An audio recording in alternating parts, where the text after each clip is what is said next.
ជីលមួកគោលមួកជូកនិងលមួកមាន់មួយណាមានសារធាតុចិញ្ចឹមច្រើនជាង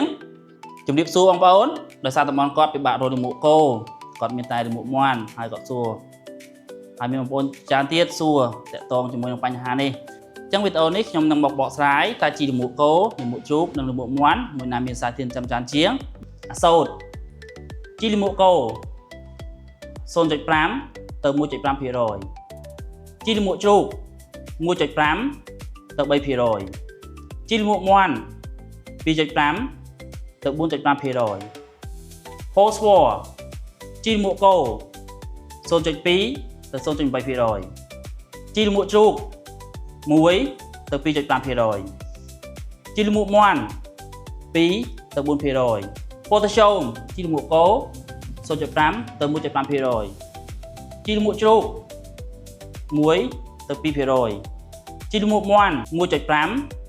3% បាទជារួមទៅគឺជីលមួកមាន់មានសារធាតុចិញ្ចឹមច្រើនជាងគេជីលមួកជ្រូកមានសារធាតុចិញ្ចឹមកណ្ដាលនិងជីលមួកគោមានសារធាតុចិញ្ចឹមតិចជាងគេ